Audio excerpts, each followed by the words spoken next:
Amagyantimirandasya Gnandana Shalakaya Chaksharanmiritam Yana Tasmai Shri Gurave Namaha Shri Chaitanya Manobhishtam Stapitam Yana Bhutare Swayam Rupa Kadam Mayam Dadati Swapadantikam Vanchakalpatarubhyascha Kripa Sindhabevacha Patitanam Pavanepyo Vaishnavepyo Namo Namaha Shri Krishna Chaitanya Prabhu Nityananda Shri Advaita Gadadhara Shivasadi Gaura Bhakta Vrinda Hare Krishna Krishna Krishna Hare Hare Hare Rama Rama Rama Hare Hare Bhutaya Mahatpriyaya Mahapuro Vibhur Nirmakshati Adamusha Purusha Bhungte Ganan Sudasa Sadasatmaka Yalang Krishna Bhagavan Vachamsi Me. Hare Krishna. So it's my great honor and privilege to be back to Sridham Mayapur and have an opportunity to discuss Srimad Bhagavatam, Canto 9, Chapter 4, Text 67. And of course for that I will require all the blessings of so many senior Vaishnavas, Prabhupada disciples, and even GBC present here. We all depend on the mercy of Vaishnavas only. That's our Kripa Siddhi. We have no other qualification.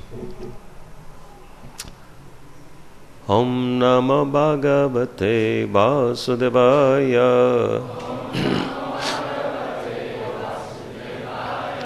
Om Namo Bhagavate Vasudevaya.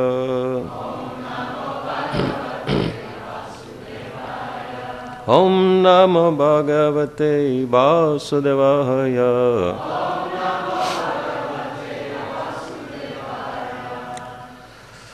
Matsevaya pratitam te. Matsevaya pratitam te. Salokyadi chatustayam. Salokyadi chatustayam. Nechanti sevaya purna. Nechanti sevaya purna. Kutonyat kala viplutam. Kutonyat kala viplutam. Matsevaya pratitam te. Salokyadi chatustayam. Nechanti sevaya purna. Kutonyat kala viplutam. Please. Matsevaya pratitam te.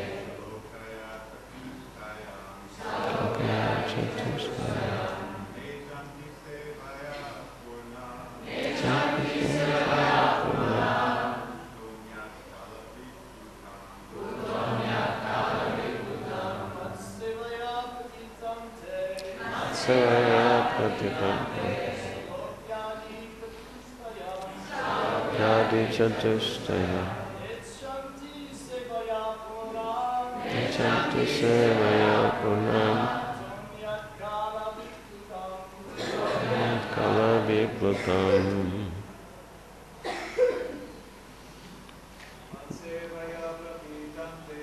Matsevaya pratitam te.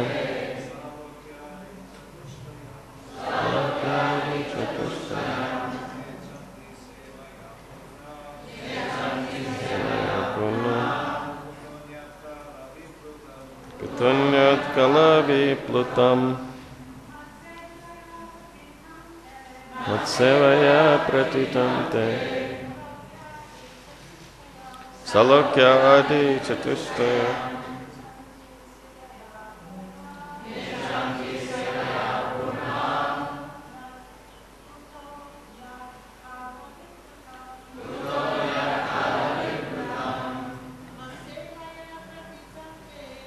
Sevaya pratitante Salokyadi Chatushtaya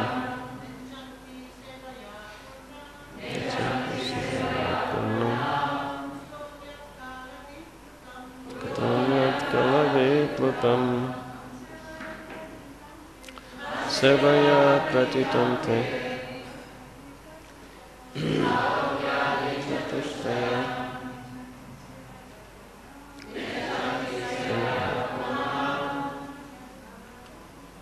Katanyat Kala Viplutam Matsevaya, by being engaged fully in my transcendental loving service. Pratitam, automatically achieved. Te, such pure devotees are fully satisfied. Salokyadi Chatushtayam, the four different types of liberation.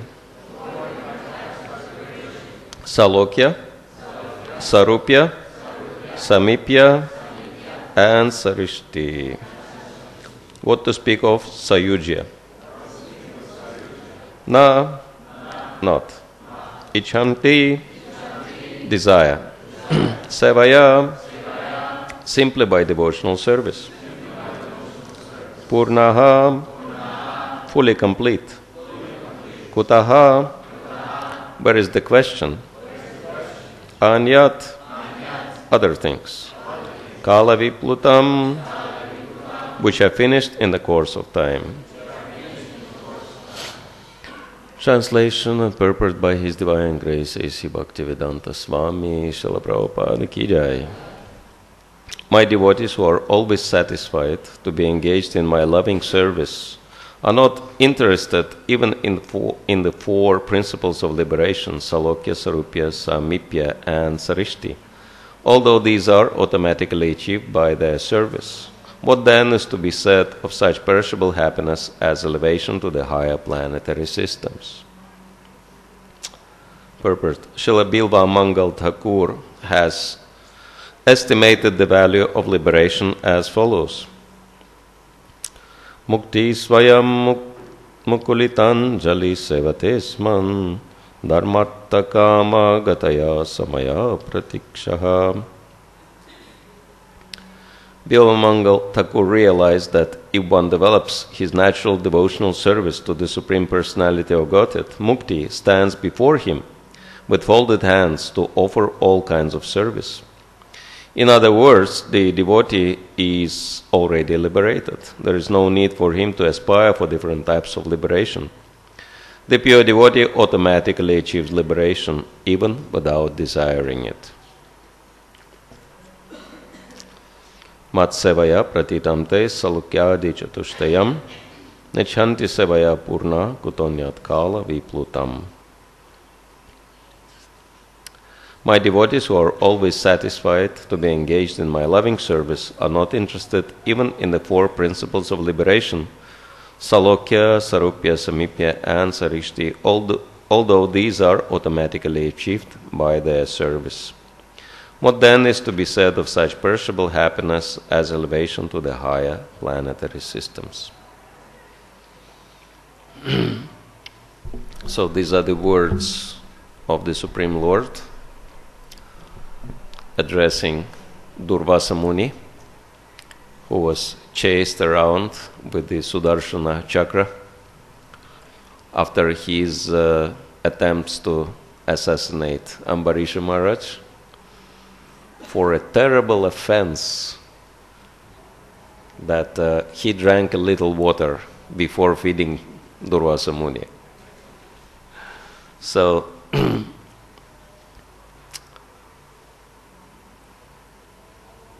as we know, Durvasa Muni is very touchy sage in Vedic tradition, and there are a number of episodes about the troubles he was creating, but I was talking with Vidwan Gauranga Prabhu, and he was mentioning that Durvasa Muni also gave blessings, very powerful blessings to Srimati Radharani, so that her cooking would be always nectarian. And we know that gopis also got blessings from him. So Bhagavatam is very interesting scripture because unlike other Vedic scriptures, it openly discusses so many faults of so many great personalities, such as Indra, Brahma, even Lord.Siva. But all these faults are not discussed so that we would actually think, oh, all these are useless people because they are not chanting Hare Krishna properly. But I am the great personality. No, it's actually shown that to help us understand that no matter how high we advance in our social positions, and that is, we can say, one of the side benefits of devotional service. It's very interesting. Krishna consciousness is working in a very interesting ways that you have no desire for anything material and you just pray for pure devotional service, but suddenly so many material things start coming. And of course, they come to help us in our responsibilities, because the higher position you have in this society and the more advantages you have, then people tend to take you more seriously, and then they tend to listen more attentively to what you have to say. It's like Srila Prabhupada was saying that I would be pretty happy to chant Hare Krishna sitting under the tree, but how many would come and listen? But now we are opening these grand and very opulent temples, and so many people come because they recognize, wow, something serious is happening here, right?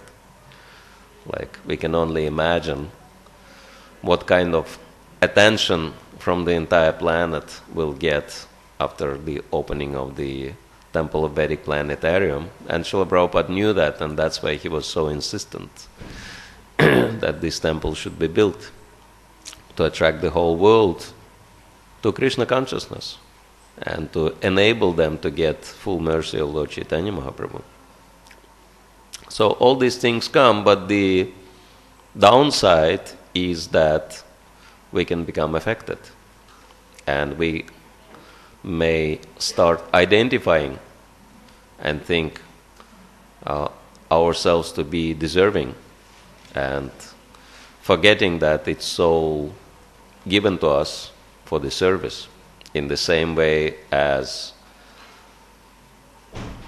sometimes people, for example, in a bank system, they might forget that all the large amounts of money do not belong to them, but they are part of their, professional duty.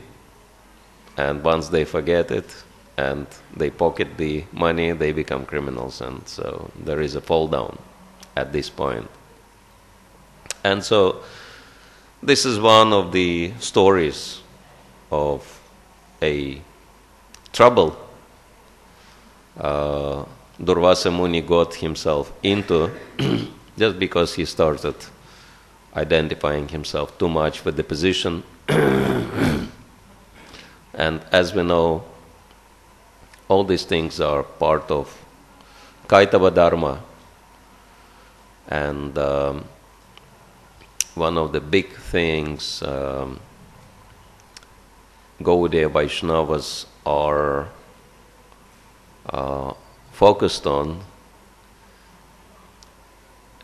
using the modern term, engaged in disruption of the status quo, that is caste brahmanas, right? That people who are born in a certain position, but then they start identifying themselves as brahmanas, even though they have no qualification.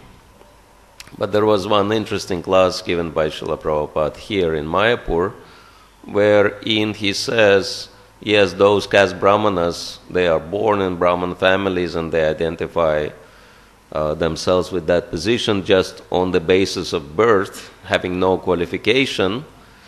But if you take second birth, if you take initiation into a brahmana, and suddenly you start identifying yourself with this position, and you think just because you have position, you have qualification, then it's exactly the same. It's exactly the same. So we should always remember that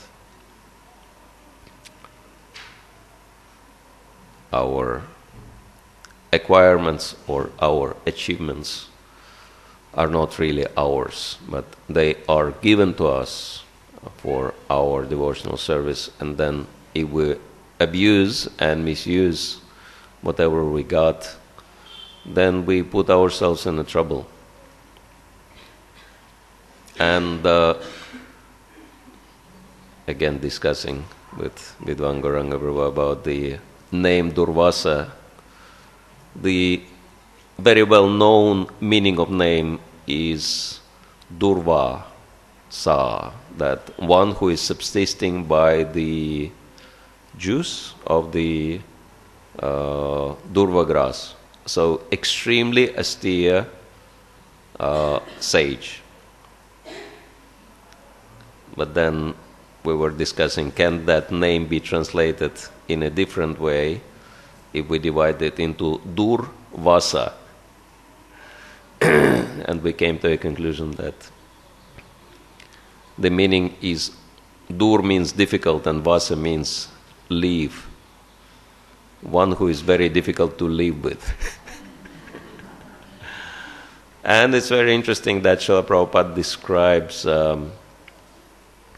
in Nectar of Devotion that austerities can be helpful in one's devotional advancement, and of course tapasya is one of the three primary purifying elements, even for the great souls.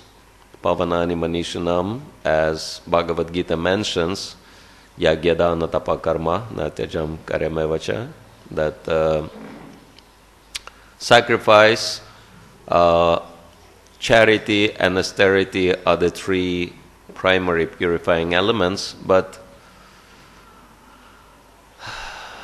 it's explained in Nectar of Devotion that if you do it in a wrong way, that austerity can also harden the heart. And it's actually quite common that those who are performing too much of the austerity, they become very easily agitatable and irritatable, right? And then, that comes in a form of an anger. And so that could be the reason why Durvasa Muni is so easily irritatable, that he is very austere. And so that's why it's one of the important things for us to understand, that our austerities are not like mystic yogi austerities, that we sleep on the bed of nails or stand in a ice-cold water submerged up to our necks, or do a headstand or do something like that. Our austerity is to chant Hare Krishna, listen to Bhagavatam, associate with devotees, dance in ecstasy, and take prasadam. These are our austerities. In other words, austerity means that we do whatever it takes to please the Lord, right? And not have any other motivation. And if we have any other motivation, then those austerities might produce the opposite effect, right? Tapa. Tapa means something which produces fire, so that fire could come out in the form of an anger, right? Or irritation. So, and another very important point in this pastime is that positions, right? That Durvasa Muni had, in terms of Varnashram, a higher position than Ambarish Maharaj, and so that's why he expected Ambarish Maharaj to,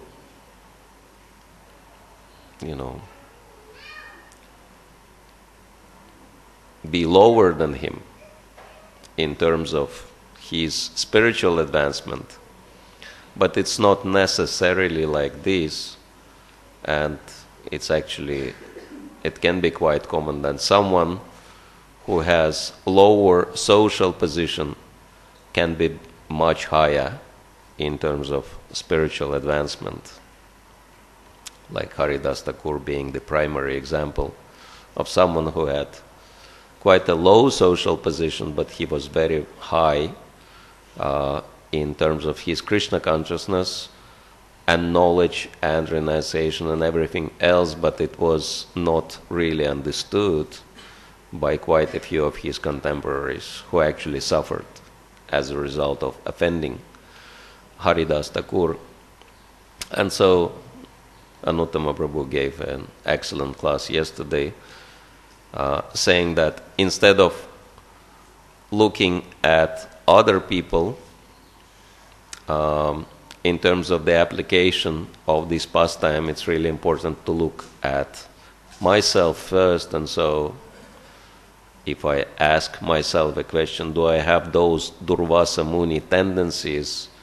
If I'm honest, I have to say yes, because I'm also thinking myself quite high, and for example, not showing enough patience towards simple pilgrims who come to the temple, but some of them could be pure devotees. I mean, residents of the Dhamma, that's already a very high position from the start, and so if we do anything wrong to them, that could result in a serious trouble in our spiritual life. And Durvasa Muni got himself into a serious trouble because Sudarshana Chakra was right after him, and so he was really afraid for his life. And Sudarshana has many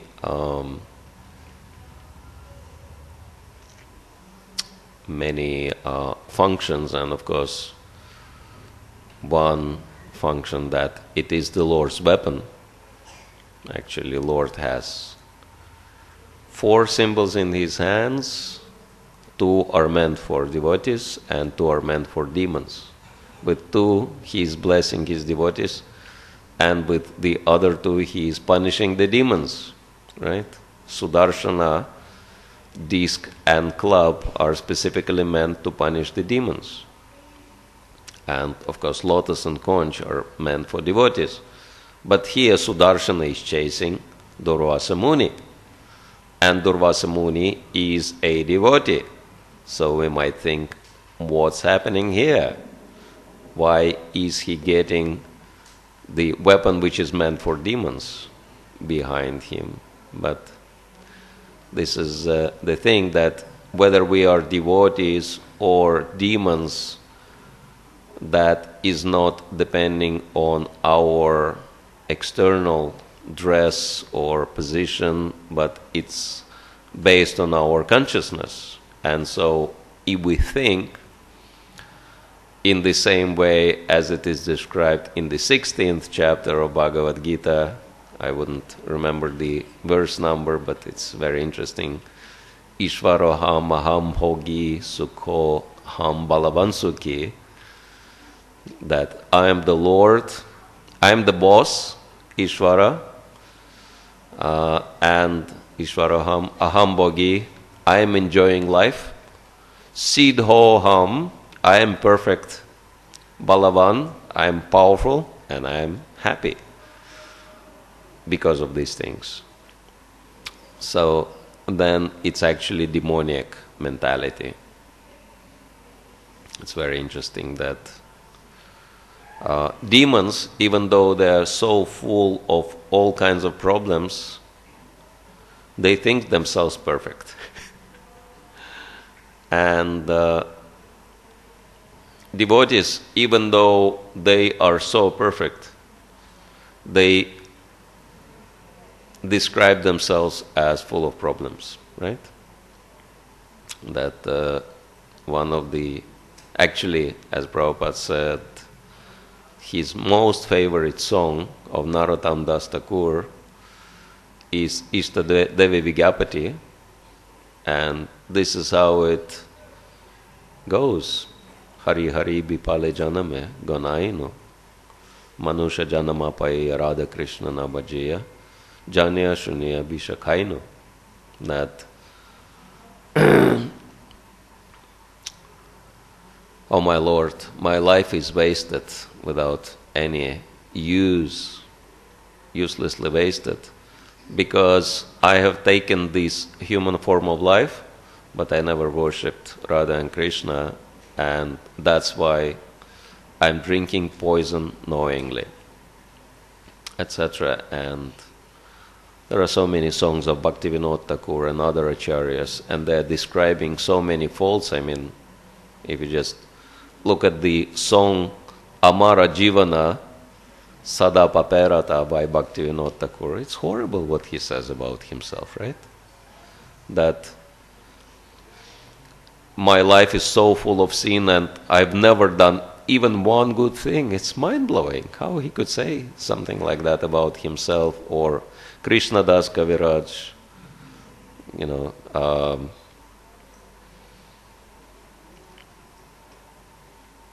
Jagai Madai Unishe Lagishta, what's that? Can't remember the Bengali now, but he says that I'm so sinful and fallen, I'm worse than Jagai Madai. Actually, he said, I'm worse than worm in a stool. Right? And whoever hears my name loses all piety. And whoever says my name becomes very sinful. These are like such excellent devotees, but this is the thing that devotees always look up. They look up to the Lord and His eternal associates, and they compare themselves with those great personalities.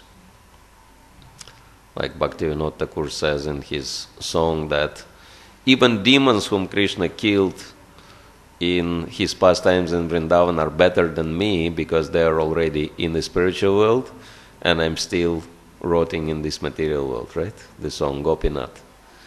And so, yeah, they compare themselves with the topmost standards, and comparing to that standard, they feel themselves very low and fallen automatically. But demons, they always look down, right, at everybody else, and they always try to find the faults in other people and find their own advantages, right? And naturally, it's the first and foremost demoniac quality, which is pride. damo bhimavanascha, krodha parushamevacha. And of course the harsh behavior comes from that as well. So this the demoniac quality is described in the 4th verse of the 16th chapter of Bhagavad Gita. And so in this way we can understand, as Prabhupada would say, that now your devotees do not become demons again.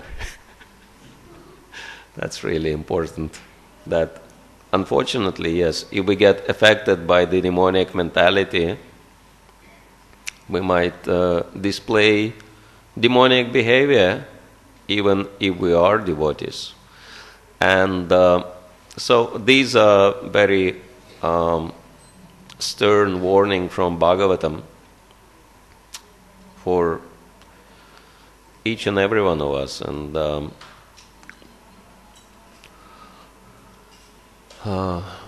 Durvasa Muni was chased around with this Sudarshana chakra, and he wanted to get rid of that Sudarshana chakra, right? So he was interested in liberation from material miseries. So he was really miserable, even though the source of miseries was perfectly spiritual. And the other aspect of chakra is time, Kala chakra, Samrita Kala chakra. And so time creates fear in the hearts of the conditioned souls, and desire to become free from the miseries imposed by time are very typical for the conditioned soul. And so Durvasa Muni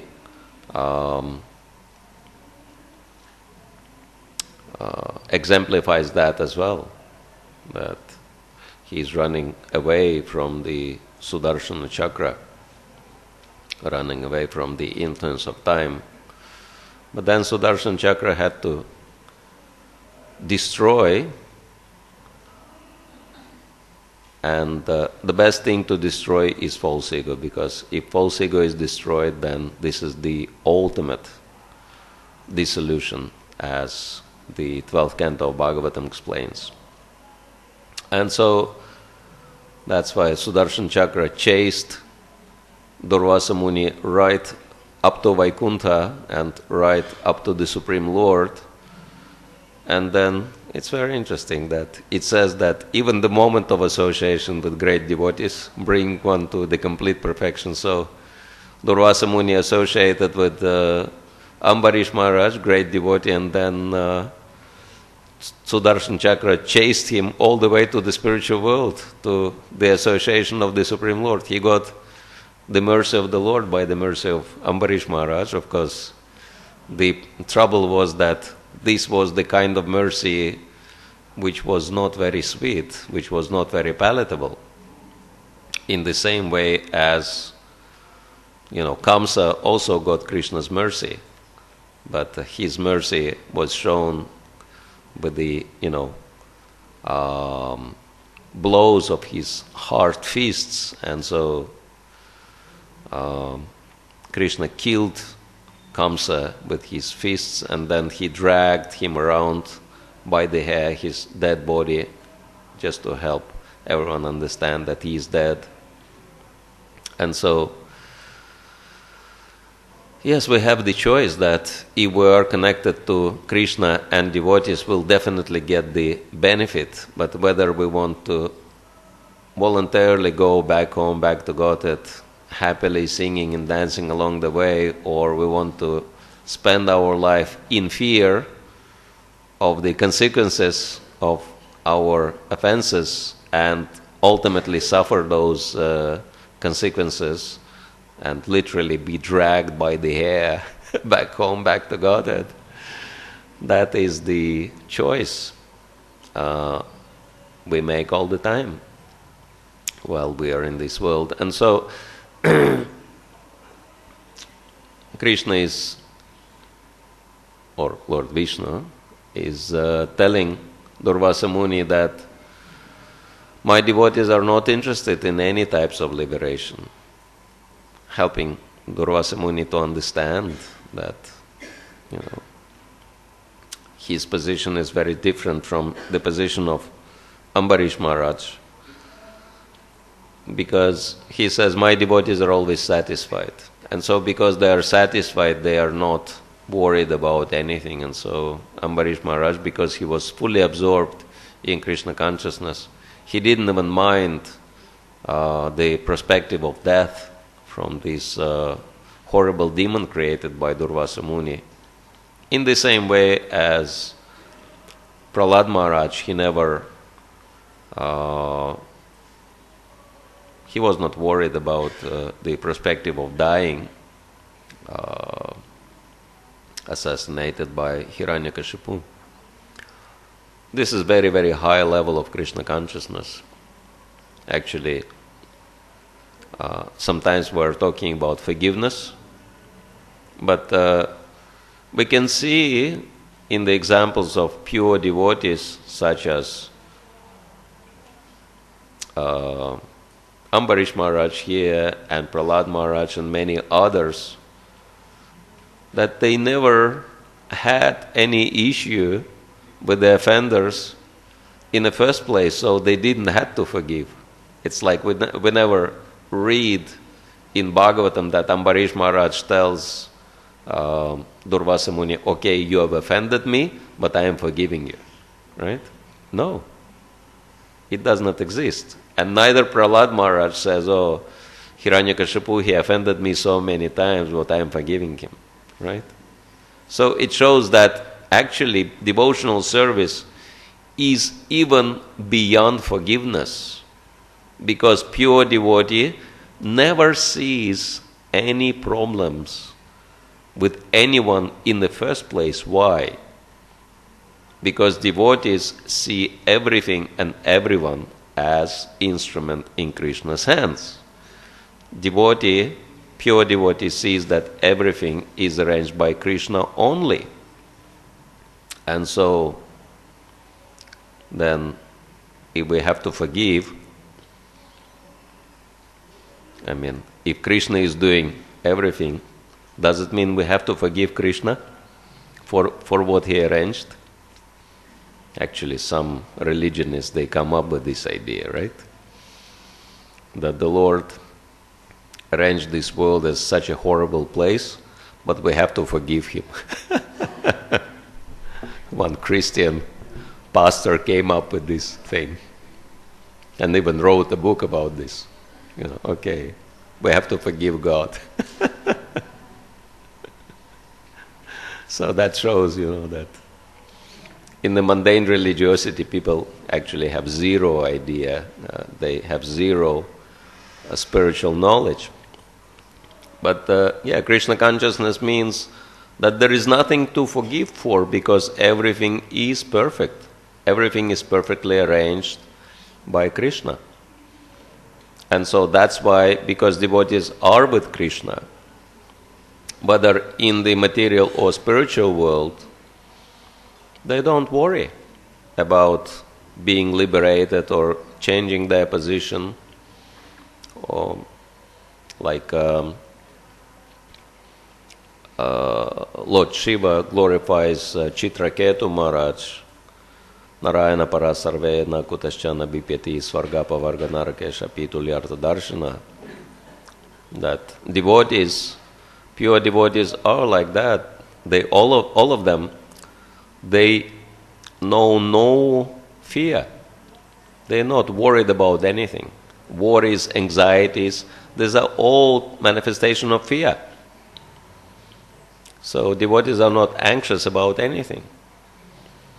Svarga pavarga narakesha pitulyartha darshana. So they see Svarga, heavenly planets, apavarga, liberation, or narakesh, that even hell, it's apitulyartha darshana, it's all the same for them. As long as I am with Krishna, I don't care. And we can see that. And devotees are enjoying their devotional service so much that the only thing they think about, how can I share that joy, that bliss of devotional service with everybody else, right?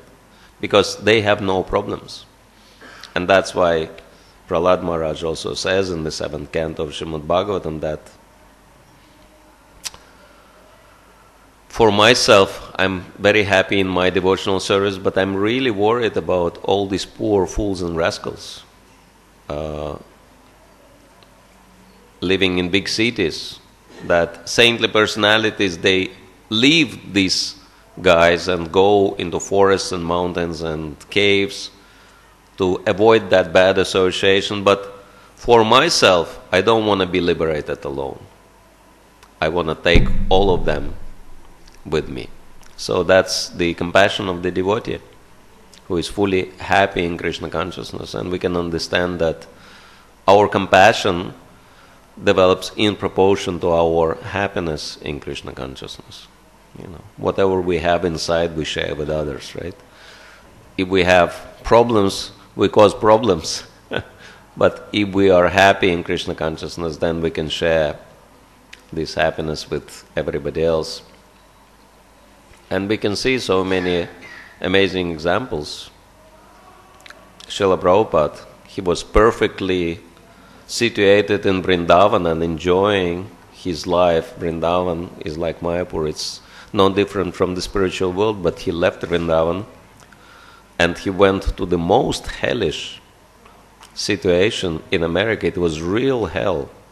I mean, even those who were born in the West by contact with devotional service, it would be hard even for us to tolerate, this situation when people walk in their boots in your room and they smoke in your face, and you have to keep your food products in a meat-filled refrigerator. Prabhupada had to put up with all these things. So for him, it was like coming from the spiritual world, Vrindavan, right into the worst hell in America.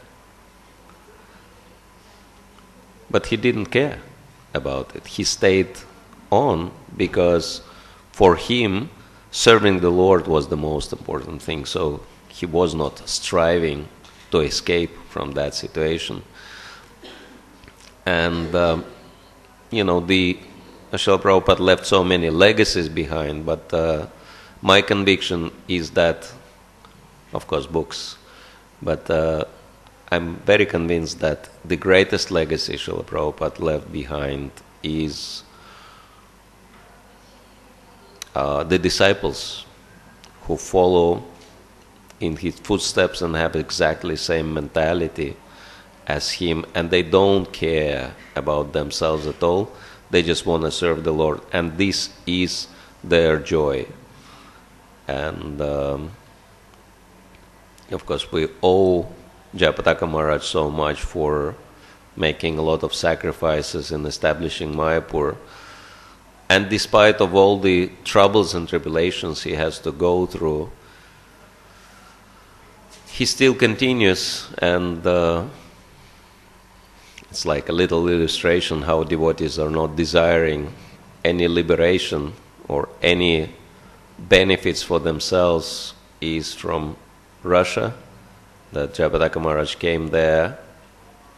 And of course, he's such a popular devotee. Whenever he comes, he's so fully engaged in different programs, you can't even like stick a pin between, right? And so devotees booked, or devotees requested for like 6 programs in a day. And then his secretaries, they thought, no, this is too much, because, he has to take a little rest with his health condition. You cannot overexert yourself. And so they cancelled one program. And then Jayapataka Maharaj came to know about this. And he called all his secretaries in, and he said, do you think I'm really enjoying life in my physical condition? Of course not. So my only happiness in life is preaching Krishna consciousness. And effectively, you're depriving me of my only happiness. So that was his way of getting on their case. But it's quite amazing that devotees are ready to sacrifice everything, including, sacrifice their own lives for the sake of giving Krishna consciousness to everybody, and this is their pleasure. And it's very amazing to see all these sacrifices devotees are making historically, before or after.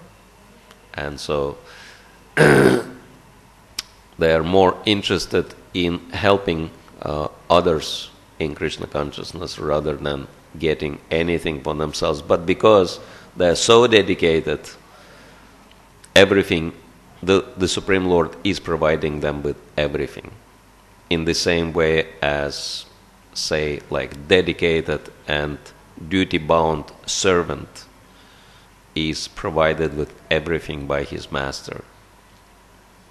It's like Srila Prabhupada gave an example of the beauty of Vedic culture, how sometimes people would be so much into service that they would, even Shudras, especially Shudras, they would come to a master, they would come to a powerful and wealthy man, and they would say that I just want to serve you and I don't require any salary. You can feed me if you like what I'm doing, but that's all. And of course, such a contract is very easy to fulfill. And so the rich man would take the servant, and then the servant would be so dutiful and so devoted to the master that master would actually trust everything to his servant. And because he knew that he is really loyal and he's really have his interest in my heart. And as often happens, the children of the wealthy man would become very spoiled, and the man would know that if he leaves his money in the hands of his children, they would just squander it in no time. And so sometimes this wealthy man would tell his trusted servant, I leave all the money in your hands, but make sure that these guys are also taken care of, my children, right? So one who wanted nothing would end up with everything. And so in the same way, if someone is fully dedicated in the Lord's service, everything can become easily available for such devotee. What to speak of liberation, or what to speak of material benefits. Hare Krishna. So, if anyone has any questions, comments, complaints, suggestions, corrections. Yes, Maharaj. One nice comment about Bhakti Maharaj. He used to take a flight that would go to Moscow, and he would make sure that it was extra long, like 18-hour layover. And then he'd have his devotees plan all his programs inside this 18-hour period, so that he would get there, he'd get a free stopover, and he'd preach Krishna consciousness and then go on about it. Haribo. Thank you. Okay, anyone else?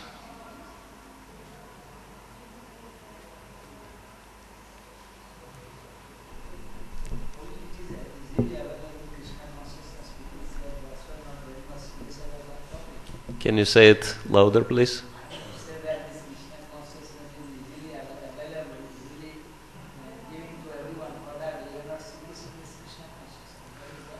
Why people not serious about Krishna consciousness if it is so easily available? Well, maybe this is the reason. That sometimes whatever comes easily is not really appreciated. Thank you. So yeah, and that's why we have certain standards, certain rules. For example, to get initiated, one has to follow strictly follow the principles, chant at least 16 rounds, do service, and nowadays also pass different exams, etc. Seems to be unnecessary restrictions, but it helps to provide better quality. It helps people to take it more seriously. Like in the morning, quote from Prabhupada, he said in the letter, if you do programs outside, you have to charge people. If they want free, they have to come to the temple. But if you don't charge them, then they don't take it seriously, whatever you give them. It's very interesting. All right. Anyone else? Yes, Mataji, microphone. Hare Krishna Prabhu. Thank you for the nice class. Thank you. You were talking about how doing too many austerities can make a person hard-hearted. Are there other things that can make a person hard-hearted? Austerity is, of course, bad association can make someone hard-hearted, and I think association is the biggest factor which influences our consciousness. And of course, one's previous bad karma can make one hard-hearted as well.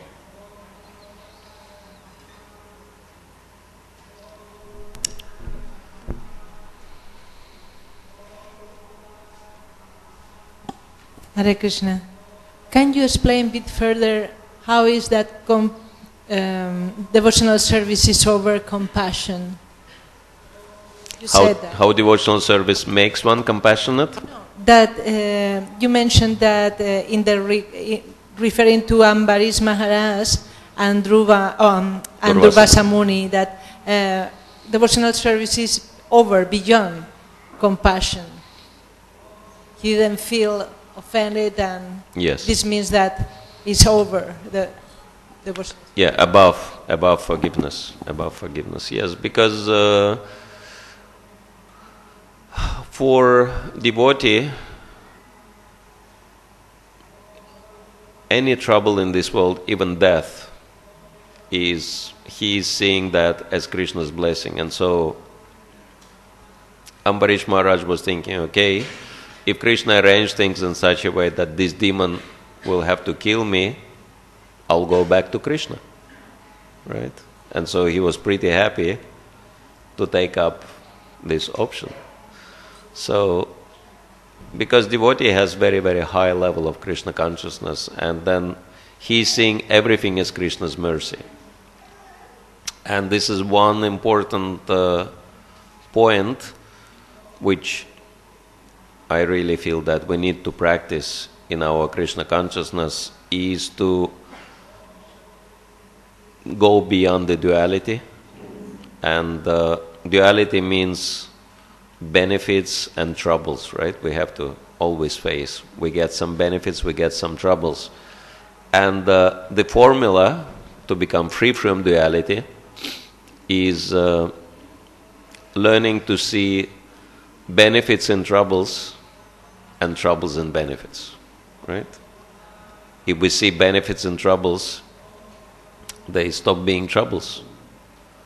But if we see troubles in benefits, we'll never get allured by Maya, right?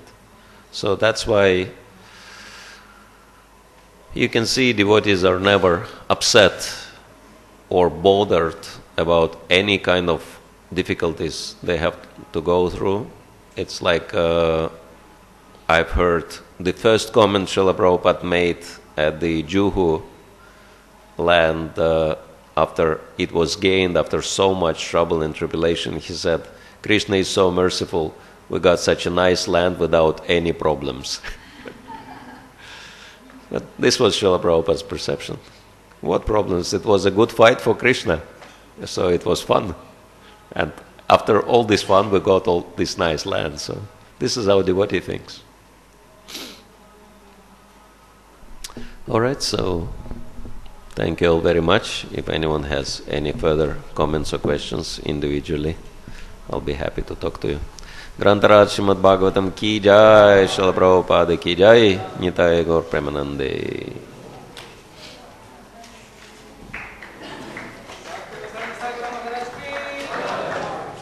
Mayapur गौर भक्त वृंद की जय।